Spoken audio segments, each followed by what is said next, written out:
Bonjour Emmanuel Nedelec, vous êtes directeur général d'Ubico France. Dites-nous aujourd'hui quels sont les enjeux dans la relation que vous avez avec vos clients, entreprises. Bonjour déjà. Ce qui caractérise pour nous la relation avec nos clients B2B, on va dire les principaux enjeux en fait. La première des choses, c'est que des clients B2B, ce sont des collaborateurs derrière. Et quand on offre un service à ces clients-là, la première chose que l'on vise, c'est une satisfaction de ces collaborateurs, donc de leurs collaborateurs.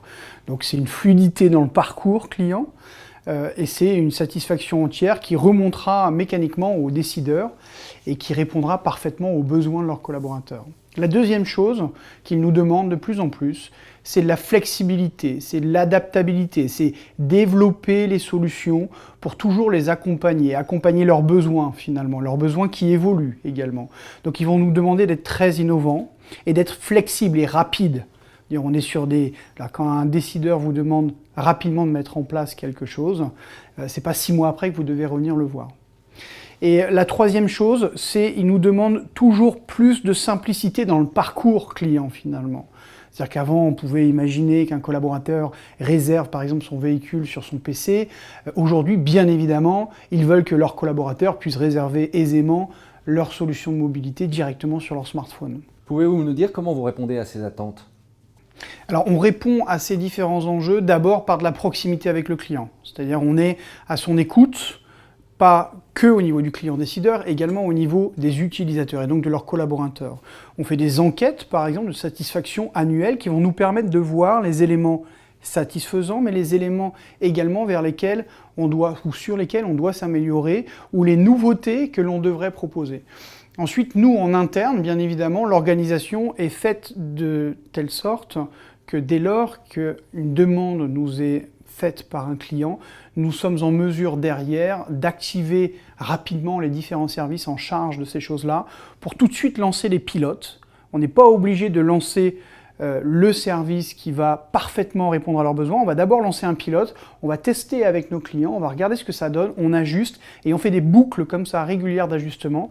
Une fois que c'est totalement finalisé, que tout le monde est satisfait, on lance tout simplement. La fameuse notion de POC. Exactement, exactement, c'est tout à fait ça. Très complètement. Bien. On est plus sur finalement des petites améliorations au fil de l'eau plutôt que sur des grosses, on va dire, livraison de nouvelles fonctionnalités qui vont prendre énormément de temps à être développées. Donc on y va vraiment pas à pas et l'idée c'est d'améliorer notre système et l'expérience client associée chaque semaine, chaque mois, chaque année avec chacun de nos clients.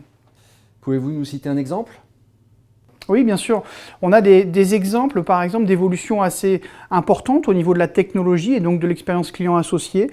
Nous avions un prospect qui est aujourd'hui devenu un client, qui s'appelle le CEA, que tout le monde connaît, qui souhaitait proposer à l'ensemble de ses collaborateurs une solution de mobilité simple, une solution de réservation de véhicules tout simplement.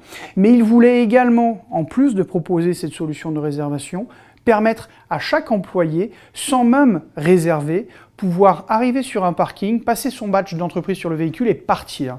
Donc il a fallu que l'on développe une nouvelle fonctionnalité qui était de dire je veux qu'un véhicule puisse être réservé via nos interfaces de réservation de manière classique, ce que l'on fait depuis des années, mais en même temps je veux aussi permettre, selon certaines règles relativement complexes, avec des algorithmes derrière, permettre à un collaborateur qui n'a pas réservé de partir en urgence pour par exemple une installation sur une quelconque machine ou sur une réunion de dernière minute par exemple.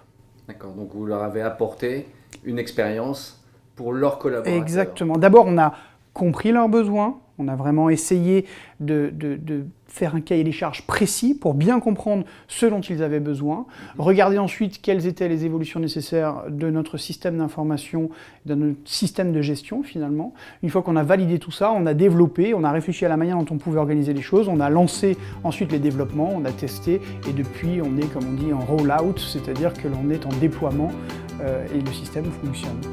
Bien, merci beaucoup. De rien.